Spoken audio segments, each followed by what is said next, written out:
Order! Order! You are an incorrigible delinquent at times.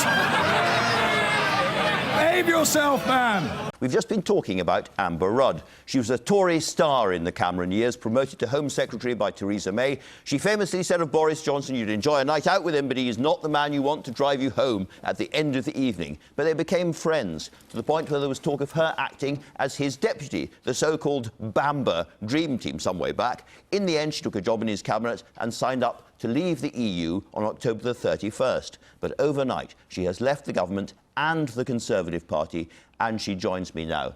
Amber Rudd, what was the crucial thing that made you leave? Two things, really, Andrew. First of all, the fact that 21 of my colleagues had the whip removed. And the reason they had the whip removed is the second reason that made me leave, which is they couldn't see sufficient concentration and planning on actually getting a deal. You're right, I support the Prime Minister in getting a deal and, if not, leaving without a deal. But the fact is there is a huge amount of planning and preparation around no deal. I've attended a number of those meetings. We are really stepping it up, which is the right thing to do. But I have not seen enough work going into actually trying to get a deal. When earlier in the week I asked Number 10 for a summary of what the planning was for actually getting a deal, I was sent a one-page summary. So it's the combination of the fact that there's not enough work going into actually getting a deal, which is, I think, is not what the Prime Minister signed up to try to do, and secondly, the expulsion of 21 of my colleagues who are good, moderate Conservatives.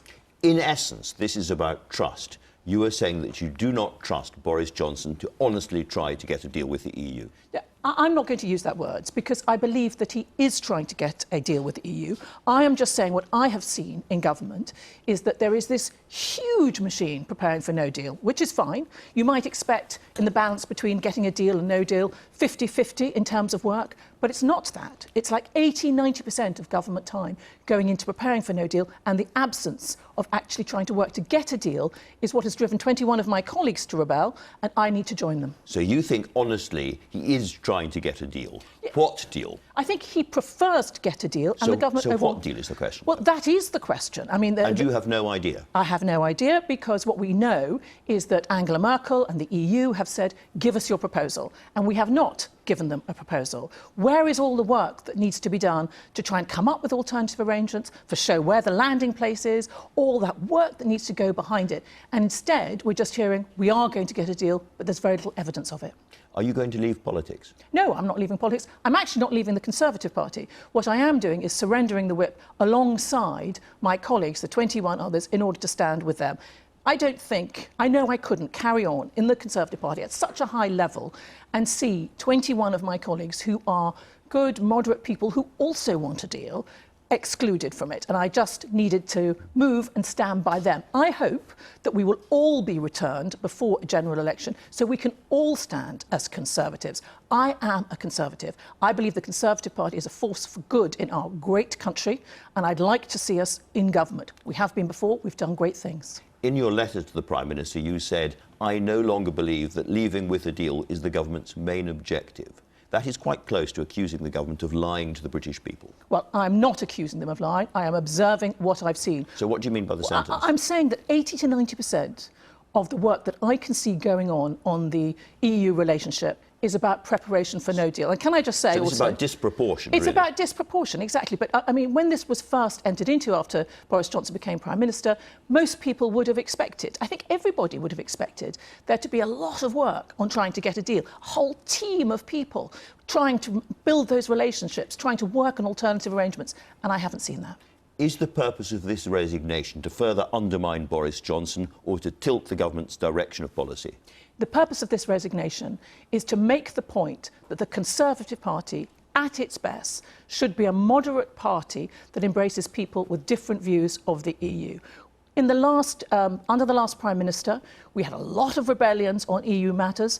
I think Jacob Rees-Mogg rebelled, I'm told, 100 times. Lots of people rebelled on her withdrawal agreement. If they hadn't, of course, we would have left the EU by now, and some of those are now in Cabinet. I think it's disproportionately unfair to single out this group who have a different view on leaving the European Union and remove the whip from them. That's the purpose, to try and get back into the Conservative Party. In your letter, you said there is no evidence of a deal.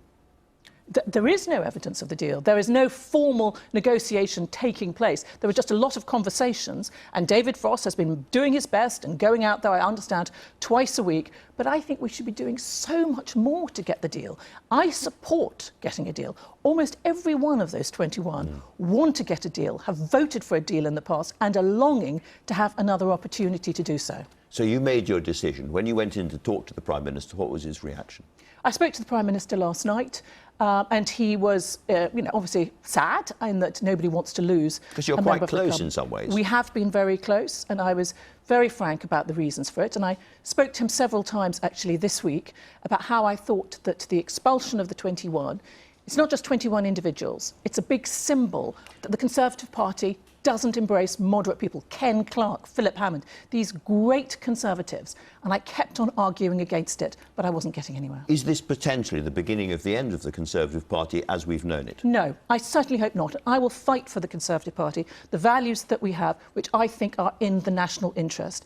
I just couldn't stand by and watch these people on their own. Now, there are lots of other Tories who are trying to get the whip returned to at least some of those people. Theresa May is one of them. Have you talked to Theresa May about this? I haven't, but I have talked to other senior MPs about the fact that they would like the whip returned, and I hope that that is where we end up. But, at some stage you have to act yourself, and I felt it was the right thing to do. Did the Cabinet know the legal advice on prorogation? We weren't circulated any, no. Why not, do you think? I can only speculate to that, which other people may do as well. I asked for it, and I was not given it. It was only, I understand, on how prorogation folded into the Northern Ireland bill, and I was told that I would get it, but after persistently asking for it, I still hadn't got it when I resigned. Now, you're one of the Tories who, despite originally voting Remain, accepted that we would leave at the end of October 31st without a deal if we couldn't get a deal. You have gone because you no longer believe the government is trying hard enough to get that deal. Are there other people in the Cabinet, do you believe, who think the same thing? I think you'll have to ask them, Andrew. I think a lot of people are concerned. I think a lot of people joined the Cabinet, as I did, in good faith and were looking forward to the effort to get a deal and genuinely support the Prime Minister in his endeavours to do so with the very much inferior, dangerous option of leaving without a deal as effectively our own backstop in the negotiations. But there are concerns about the effort. So you may not be the last. I have absolutely no idea on that. I mean, this was a very personal decision and it was a very difficult decision. Do you feel the Cabinet is being treated properly, or do you think there is now a division or a tension between Cabinet as Cabinet and Number 10, the Number 10 machine, all this talk about Dominic Cummings and so on? I don't think the Cabinet is having proper discussions about policy. The issue of prorogation, we were told on the morning, rather than being a proper discussion. I would like to see a Cabinet where proper discussions take place. So if it's not the Cabinet, who is running the country? Well, Andrew, if I knew that, I would have perhaps had further conversations with the Prime Minister or them. But at the moment, I can tell you, there's not enough effort going into the actual Cabinet and decision-making. Looking ahead, the Conservative Party is obviously in some degree of trauma at the moment. The country is also very, very divided about Brexit. Do you fear for the future of the Conservatives in the country? Do you fear for the tone of a debate which is people against Parliament? I do think that the whole tone of people against the Parliament is wrong. I think that it can escalate tempers and tension, which, as we've seen actually last night, there were way too many police were needed for the protests outside Westminster. But this is not unique to the Conservative Party. We've seen the Labour Party too, over the past few days, deal with their own problems, with a great backbench MP, Diane Johnson, being slated for potentially for deselection. I mean, both parties are having difficulty maintaining their moderate side, and I am in no doubt that the Labour Party have led on this with their real difficulties of holding moderate MPs in their home as well. Do you think we could be seeing violence at the next election if this carries on? Well, we've already seen some difficulty yesterday, which was protesting at Brexit. 2017, when we had the general election, many of my colleagues got intimidated, some nasty, intimidating posters, and also some physical intimidation. I think it is a responsibility of all of us in politics to try and calm people down, to try and show that there's careful thought and planning going into everything we do. I think it's a real mistake to stoke it up. There's some evidence that Boris Johnson himself has been upset by some of these withdrawal of the whip moves and has apologised to people and is upset by what's going on. Who is running number 10? Is it really Boris Johnson or is it Dominic Cummings? Well, I don't know Dominic Cummings. And when Boris Johnson was challenged on this at the 1922 committee earlier in the week, he immediately said, it's not Dominic Cummings, it's me. If you have any beef or any problems with what's happening in the strategy of number 10, you have to come to me, not my advisers. I stand as the leader here. And I think that's absolutely right. There's no point criticising the leader's advisers. You have to go to the person who is actually delivering this. Politicians never say in that seat, I was wrong. Can I put it to you that you were wrong to go into the cabinet in the first place? You made the wrong decision at that point. Andrew, I have been wrong about things in the past, but no, I wasn't wrong about that. I entered in good faith, had frank conversations with the Prime Minister, and when I said I supported him on his strategy, I was absolutely genuine. But this whole government is based on the idea of genuinely meaning that we will leave without a deal if necessary. You called no deal disastrous. No deal is now coming towards this country at quite a rate. Therefore, you have shown, some people will say, bad faith in going into the government in the first place. Well, they are wrong. People will always interpret any politician's activities as being in bad faith for one reason or another. And you have to be pretty robust to do anything in politics at the moment. But I can just say what I saw and why I did it. I supported Boris Johnson in his approach, and I believe I was right to do that. It's because of the consequences now, 21 senior colleagues expelled, and the lack of planning on actually getting a deal that's made my position untenable. But by doing this, you have weakened Boris Johnson and weakened this government. Again, many people out there will say you have made it likelier that Jeremy Corbyn will arrive in number 10. Well, I don't agree with that. I think that we win as the Conservative Party by showing our values, which are moderate, strong, proportionate, one nation values. And if we become a party which has no place for the type of moderates that I am, the sort of centre-right Conservatives, then we will not win. We need to embrace that whole level of people who, the 5 million people who voted Remain last time, who voted for the Conservative Party, most of whom would just like a deal. Those are the people we need to continue to win. There have been broad hints that in the coming week Boris Johnson would ignore an act of Parliament and not write that extension letter to the EU himself. What is the consequence of that? I think that this government, any government, must always obey the law, and I would urge Boris Johnson and his advisers to think very carefully about that. And do you believe he will obey the law? I think, yes, of course, I believe he will obey the law, yes. Amber Rudd, thanks very much indeed for talking to us. In number 10, thinking this week was supposed to be all about the beginnings of a national election campaign. You could see the Prime Minister charging around the country, most recently in Aberdeenshire, while his Chancellor, Sajid Javid, has been announcing major new spending on popular priorities, health, police and the schools. In the opinion polls, the Tories have had a reasonably healthy lead, though everything is very unstable and fragile. As we heard already from Amber Rudd, there are still grave disagreements right at the top of the government. Sajid Javid joins me now. Sajid Javid, good morning. First of all, your reaction to what Amber Rudd's just said. I was very saddened by the news yesterday evening that Amber had decided to leave government. She's a good person. She's my friend, not just my colleague. But I listened to her just now on your programme, and I have to say, whilst I respect her deeply, I don't agree with her on what I thought was her central point in her letter, which was she said that the government wasn't taking seriously the issue of getting a deal with the EU. But it was good to hear from her today that she did actually say that the Prime Minister is doing this seriously. There is a very widespread suspicion, not just from Amber Rudd, but many other people, that really the government is not trying hard for a deal. You hear all these voices from Brussels saying, we see no new proposals, we see nothing coming forward. The two sides are diverging, not converging. To put that to rest, can you tell me now, give me one shred of a suspicion, of a whisper, of what the government's position actually is on that deal? What is the deal? Well, first of all, I mean, that view, it couldn't be further from the truth. Great, well, let's tell us what the deal is. Let me tell you, from day one, from the point this new administration was formed, the central focus of the government has been to make sure that we leave the EU on October the 31st. And that is, we want to have a deal. We absolutely what deal? want to have a deal. That's my point. Amber Rudd said there's no evidence that the government's trying to get a deal. Give me some evidence. Well, the evidence is that... Give the people watching some evidence. The Prime Minister, on day one, he set up a group of his most senior ministers, most senior advisors, that have been meeting 2 to 3 times a week, working almost exclusively on getting a deal. There's been numerous meetings in Brussels. They have taken nothing to Brussels. There's been numerous bilateral meetings with EU member states. I've had a number of meetings and discussions. The Prime Minister, for example, is going to Dublin tomorrow. There's more meetings in Brussels next week. and there has been progress. Okay. What has stalled this progress is what happened in Parliament last week.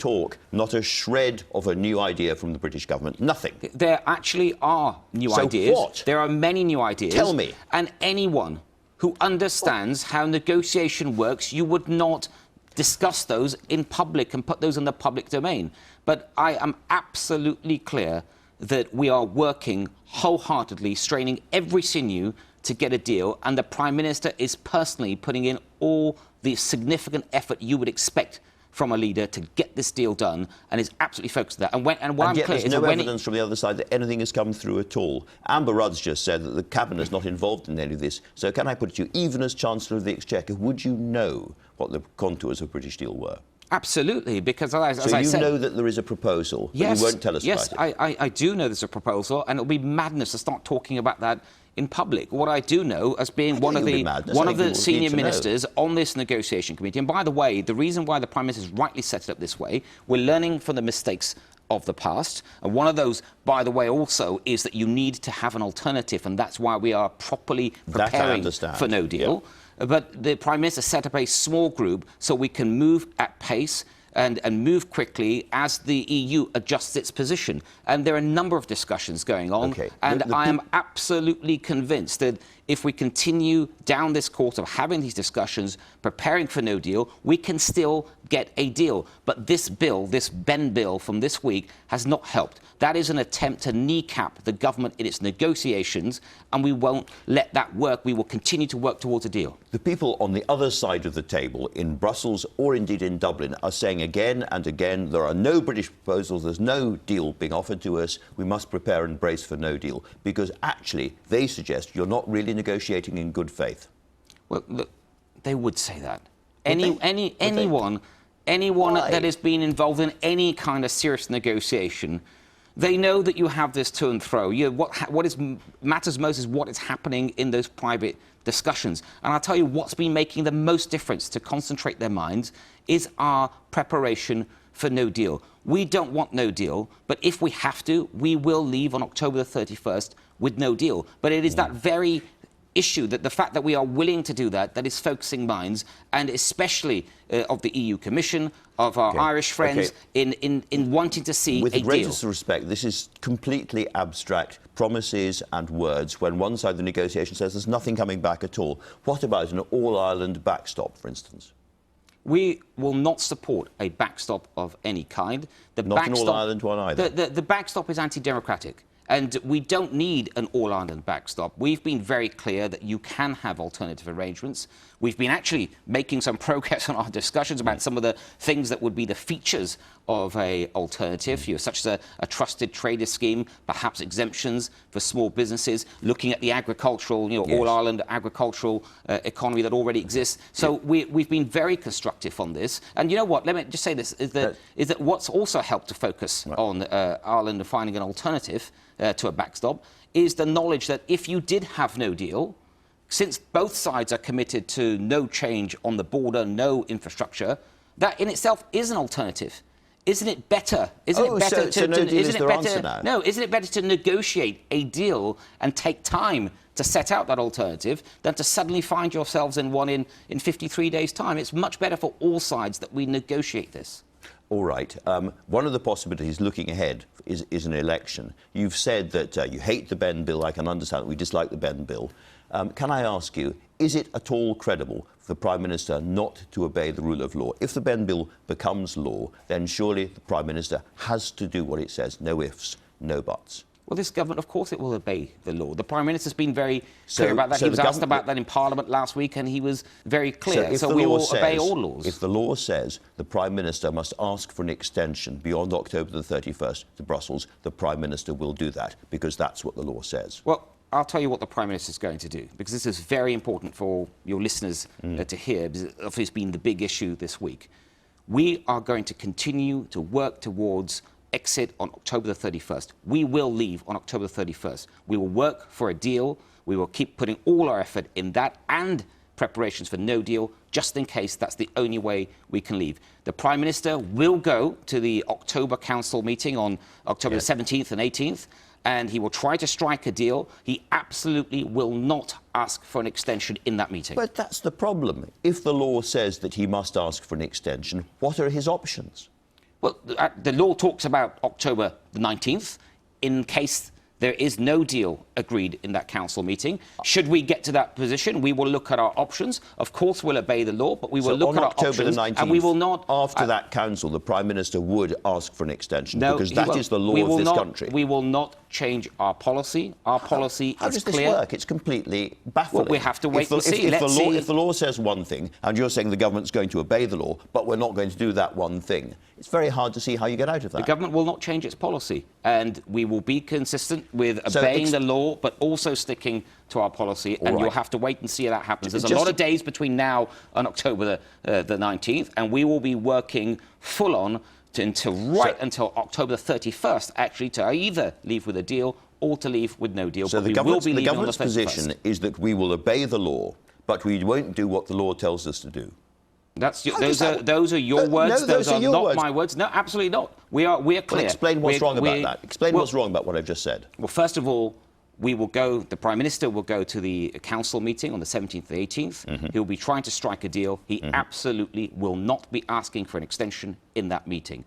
Should we, as the bill talks about the 19th being an important date, yes, and at that point we will consider our options, but our policy is clear, it is unchanged. We will be leaving on October the 31st. So what that means is at that council, if you don't get a deal and the 19th comes round, as dates tend to do, you at that point will obey the law or not? We will obey all laws, because all governments should obey laws, absolutely. But you'll have to wait and see what happens then. But we are clear. We must, and let me just say, let's just move on about it, because we're going round and round in circles. Before we do that, can I just say that this issue has divided our country for far too long. I am in a government that wants to heal society, to bring people together, and this issue of the EU, remain and leave, we can't let it continue. It's been 3 years since we had that referendum. And I talk to people all the time, like I did this weekend. People who, whether they voted leave, whether they voted remain, they want this over, they want us to exit. They see no reason for another pointless delay. Right, I understand all of that. I still don't understand how you get out of the corner you have painted yourselves into. One way might be that the Prime Minister at that point says, well, I'm just not going to do this, and resigns as Prime Minister. Is that a possibility? The Prime Minister will not be resigning. He will be keeping his promise, this government's promise, to leave on the 31st. Something about this can't be true. It can't be true that you're going to obey the law, but you're not going to do what the law says, and the Prime Minister is not going to resign. I just don't see how you get out of this. I really don't. Just tell us a little bit. If you've got a cunning plan, or if Dominic Cummings has got a cunning plan, this is the moment to tell us, because I don't believe you have. We have a plan, which is to stick to what we've been doing day in, day out since the 6 weeks ago that we came into office, which is to plan properly for no deal in case it happens, but to put a tremendous amount of effort, all the effort we can, in getting a deal. And I am very clear, in my position, sitting there as Chancellor, being able to look at across government, I can see all the work that's going into that, and I couldn't be more clear about the effort that we're putting in to try and get a deal. Is Amber Rudd a Conservative? Yes. Is Ken Clarke a Conservative? Yes. Is Nick Soames a Conservative? Yes. So why have you got rid of them all? You've pushed them out of the party, taken the whip away, and they've caused enormous pain. Do you yourself feel comfortable about what's happened? I'm sad about what's happened. I don't know a single Conservative that is not sad about the way things have turned out last week. I would, I hope eventually there's some way for people to come back if that's what they wish to do, but as long as they sign up to the government's policy, and that means the government's central policy. We've already lost 2 prime ministers because of this Europe issue.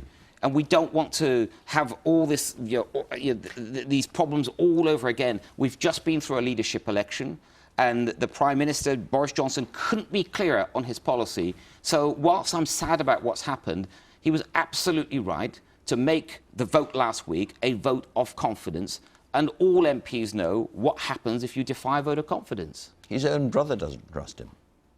Well, his own brother, who I also have huge respect for, he's one of my ministers in one of my previous departments. He's had to make his own decision, but it is right that if you are a minister and you're not comfortable with the policy of leaving on the 31st of October, deal or no deal, then you have to make your own decisions. We're in a strange position at the moment because clearly your party is in terrible trouble at Westminster, what people call inside the Westminster bubble, SW1 at the moment. But out in the country, you're doing quite well in the polling, and we watch the Prime Minister charging about, and he appears to be electioneering already. There's a sense of an election starting. Now, to absolutely guarantee that you do well in that election and bring back a big pro-Brexit majority in the House of Commons, you need to do some kind of arrangement with the Brexit Party and Nigel Farage. Can I ask you if you personally would feel comfortable standing on a platform having done a deal with Nigel Farage? Look, we're not... I mean, first of all, we absolutely now need an election.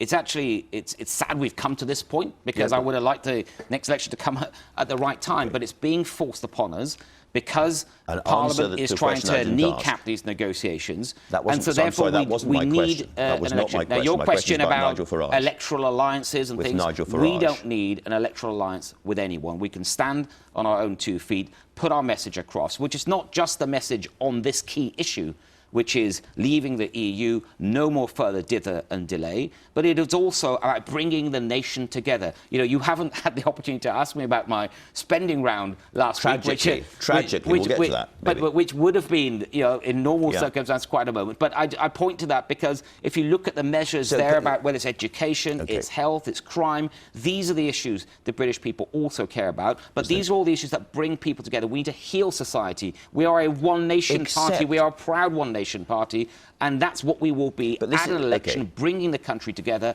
and ending this uncertainty about EU exit. This is really, really important because a lot of Conservatives looking at the government at the moment say this is no longer quite the Conservative Party that I recognise.